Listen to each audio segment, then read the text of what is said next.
Post office হলো সবথেকে বেশি নিরাপদ জায়গা। এখানে যদি টাকা রাখা হয় তাহলে সবথেকে বেশি সুরক্ষিত থাকে। পোস্ট অফিসে যদি আপনি আপনার সঞ্চয় করা টাকা নির্দিষ্ট সময়ের জন্য ফিক্সড করেন, সেক্ষেত্রে নির্দিষ্ট সময়ের পরে আপনি গ্যারান্টেড রিটার্ন পাবেনই। কিন্তু পোস্ট অফিসে ফিক্সড ডিপোজিট করার ক্ষেত্রে নিয়মে পরিবর্তন করা হয়েছে। কি কি পরিবর্তন করা হয়েছে সেই সমস্ত তথ্যই তুলে ধরব আজকের ভিডিওর মাধ্যমে, তাই ভিডিওটি মনোযোগ সহকারে দেখতে থাকুন। তবে ভিডিও শুরু করার আগে একটি ছোট্ট অনুরোধ, আপনি যদি চ্যানেলে নতুন দর্শক হয়ে থাকেন তবে চ্যানেলটিকে সাবস্ক্রাইব করে পাশে থাকা বেল আইকনটি ক্লিক করে অল নোটিফিকেশনটি অন করে দেবেন লেটেস্ট আপডেট সবার আগে পাওয়ার জন্যে। ভিডিওটি ভালো লাগলে লাইক করে দেবেন এবং শেয়ার করে সকলকে দেখার সুযোগ করে দেবেন। তো নমস্কার বন্ধুরা, আপনাদের সবাইকে স্বাগত জানিয়ে চলুন শুরু করি আজকের ভিডিওটি। পোস্ট অফিসে সাধারণত 3 ধরনের ফিক্সড ডিপোজিট করা হয়। কিষাণ বিকাশ পত্র, যেটাকে সংক্ষেপে বলা হয় কেভিপি, ন্যাশনাল সেভিং সার্টিফিকেট বা এনএসসি, এবং টার্ম ডিপোজিট বা সংক্ষেপে যাকে বলা হয় টিডি। ন্যাশনাল সেভিং সার্টিফিকেট এবং কিষাণ বিকাশ পত্রের ক্ষেত্রে ফিক্সড ডিপোজিটের কোনো পরিবর্তন করা হয়নি, শুধুমাত্র পরিবর্তন হয়েছে টার্ম ডিপোজিটের ক্ষেত্রে। পোস্ট অফিসে টার্ম ডিপোজিট 4 প্রকারের। আপনি 1 বছরের জন্য 1 টিডি করতে পারেন। 2 বছরের জন্য যদি টাকা ফিক্সড করেন তখন সেটা হচ্ছে 2 ইয়ার টিডি। আপনি যদি 3 বছরের জন্য টাকা ফিক্সড করেন তখন সেটি হয়ে যাবে 3 ইয়ার টিডি, এবং আপনি যদি 5 বছরের জন্য টাকা ফিক্সড করতে চান তখন সেটি হয়ে যাবে 5 ইয়ার টিডি। 1 ইয়ার টিডি, 2 ইয়ার টিডি, 3 ইয়ার টিডি এবং 5 ইয়ার টিডিতেই নিয়মের পরিবর্তন কি করা হলো চলুন এবার জেনে নিই। মনে করুন আপনি পোস্ট অফিসে একটা নির্দিষ্ট অঙ্কের টাকা 1 বছর কিংবা 2 বছর অথবা 3 বছর বা 5 বছরের জন্য ফিক্সড করলেন, কিন্তু কোনো কারণবশত হঠাৎ আপনার সেই টাকা প্রয়োজন পড়ল। তখন আপনি সেই টাকাটি ম্যাচুরিটি হওয়ার আগেই ভেঙে নিতে চান, এটাকেই বলা হচ্ছে প্রি ম্যাচুরিটি। পোস্ট অফিসের ফিক্সড ডিপোজিটের ক্ষেত্রে এই প্রি ম্যাচুরিটিতেই নিয়মের পরিবর্তন করা হয়েছে। এবার আমরা জেনে নেব আগে কি নিয়ম ছিল প্রি ম্যাচুরিটির ক্ষেত্রে এবং এখন কি নিয়ম হলো প্রি ম্যাচুরিটির ক্ষেত্রে। চলুন জেনে নিই।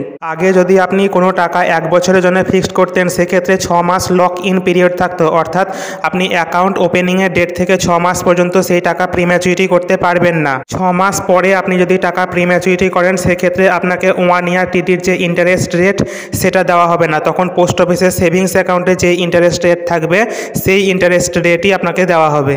1 ইয়ার টিডির ক্ষেত্রে আগে যে নিয়ম ছিল এখনও সেই নিয়মই রয়েছে, পরিবর্তন করা হয়েছে 2 ইয়ার টি, 3 ইয়ার এবং 5 ইয়ার টিডির ক্ষেত্রে।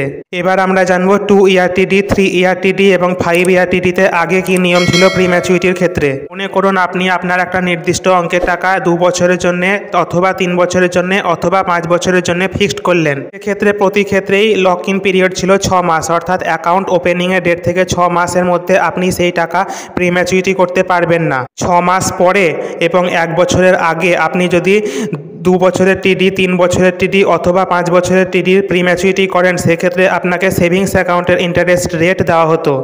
এবং আপনি যদি 1 বছর পরে প্রি ম্যাচুরিটি করতেন সেক্ষেত্রে আপনার টিডিতে যে ইন্টারেস্ট রেট থাকতো তার থেকে 2% কম করে আপনাকে ইন্টারেস্ট রেট প্রদান করা হতো। চলুন একটা উদাহরণ দিয়ে বিষয়টি আপনাদেরকে বুঝিয়ে দিই। 2 বছরের জন্য আপনি যদি টাকা ফিক্সড করেন সেক্ষেত্রে 2 বছরের জন্য ইন্টারেস্ট রেট পাবেন আপনি 7%। এবার আপনি যদি অ্যাকাউন্ট ওপেনিং করার 6 মাস পরে আপনি সেই ফিক্সড ডিপোজিটকে ভাঙতে চান, সেক্ষেত্রে আপনাকে পোস্ট অফিসের কারেন্ট সেভিংস অ্যাকাউন্টে যে ইন্টারেস্ট রেট রয়েছে সেটা দেওয়া হবে, অর্থাৎ 4% ইন্টারেস্ট রেট দেওয়া হবে। কিন্তু আপনি যদি 1 বছর পরে প্রি ম্যাচুরিটি করেন সেক্ষেত্রে আপনার 2 ইয়ার টিডিতে যে ইন্টারেস্ট রেট ছিল অর্থাৎ 7%, সেখান থেকে 2% কম হয়ে 5% ইন্টারেস্ট রেট দেওয়া হবে। এই একই সূত্র প্রযোজ্য ছিল 3 ইয়ার টিডি এবং 5 ইয়ার টিডির ক্ষেত্রেও। যে নিয়ম ছিল 2 ইয়ার টিডি, 3 ইয়ার টিডির ক্ষেত্রে এখনও সেই একই নিয়ম আছে 2 ইয়ার টিডি, 3 ইয়ার টিডির ক্ষেত্রে। নিয়মের পরিবর্তন হয়েছে শুধুমাত্র 5 ইয়ার টিডির ক্ষেত্রে। আগে আপনি যদি 5 বছরের জন্য কোনো টাকা ফিক্সড করতেন সেক্ষেত্রে লক ইন পিরিয়ড ছিল 6 মাস, কিন্তু বর্তমানে সেই লক ইন পিরিয়ডকে করা হয়েছে 4 বছর।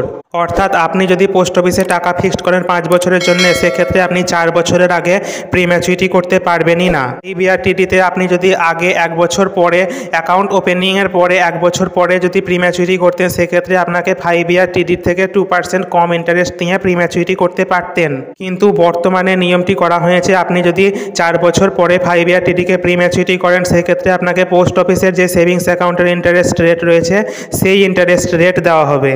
5 ইয়ার টিডির ক্ষেত্রে পোস্ট অফিসে কেবলমাত্র প্রি ম্যাচুরিটিতে নিয়মের পরিবর্তন করা হয়েছে। 5 ইয়ার টিডিতে আপনারা যে ট্যাক্স বেনিফিটের সুবিধা পেতেন সেই সুবিধাটি এখনও পাবেন, এর জন্য কোনো পরিবর্তন করা হয়নি।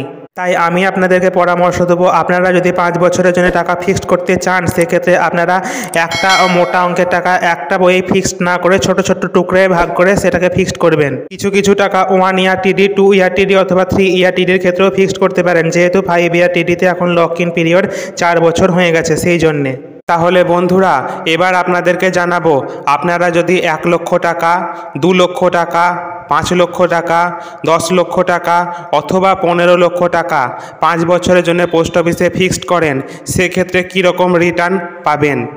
5 বছরের জন্য ফিক্সড ডিপোজিট করলে পোস্ট অফিসে বর্তমানে ইন্টারেস্ট রেট রয়েছে 7.5%। আপনি যদি 1 লক্ষ টাকা পোস্ট অফিসে 5 বছরের জন্য ফিক্সড করেন সেক্ষেত্রে প্রতি বছর আপনি পেয়ে যাবেন 7,713 টাকা করে, যেটা ডাইরেক্ট আপনার সেভিংস অ্যাকাউন্টে ক্রেডিট হয়ে যাবে 5 বছরে। তাহলে আপনি মোট সুদ পাচ্ছেন 38,567 টাকা এবং 5 বছর পরে তাহলে ফাইনাল রিটার্ন হচ্ছে আপনার 1,38,567 টাকা। আপনি যদি 2 লক্ষ টাকা পোস্ট অফিসে ফিক্সড করেন 5 বছরের জন্যে সেক্ষেত্রে প্রত্যেক বছর আপনি সুদ পাবেন 15,427 টাকা করে। 5 বছরে মোট সুদ পাবেন 77,135 টাকা এবং 5 বছর পরে তাহলে আপনার ফাইনাল রিটার্ন হবে 2,77,135 টাকা। 5 লক্ষ টাকা যদি 5 বছরের জন্য পোস্ট অফিসে ফিক্সড করা হয় সেক্ষেত্রে প্রতি বছর সুদ পাবেন 38,567 টাকা করে। তাহলে 5 বছরে মোট সুদ পাবেন 1,92,839 টাকা এবং 5 বছর পরে তাহলে ফাইনাল রিটার্ন হচ্ছে 6,92,839 টাকা। 10 লক্ষ টাকা যদি পোস্ট অফিসে ফিক্সড করা হয় 5 বছরের জন্যে সেক্ষেত্রে প্রত্যেক বছর সেভিংস অ্যাকাউন্টে ক্রেডিট হবে 77,135 টাকা করে। 5 বছরে তাহলে মোট সুদ পাচ্ছেন 3,85,678 টাকা এবং 5 বছরে পরে মোট তাহলে ফাইনাল রিটার্ন হচ্ছে 13,85,678 টাকা। আপনি যদি 15 লক্ষ টাকা পোস্ট অফিসে 5 বছরের জন্য ফিক্সড করেন সেক্ষেত্রে প্রতি বছর আপনি সুদ পাবেন 1,15,703 টাকা করে। তাহলে 5 বছরে মোট সুদ পাবেন 5,78,517 টাকা এবং 5 বছর পরে তাহলে ফাইনাল রিটার্ন হবে 20,78,517 টাকা। তাহলে বন্ধুরা আজকের ভিডিওর মাধ্যমে পোস্ট অফিসে ফিক্সড ডিপোজিটে যে নিয়মে পরিবর্তন হয়েছে সেটা এবং কত টাকা ফিক্সড করলে কত টাকা রিটার্ন পাওয়া যাবে সেটা জানানো হলো।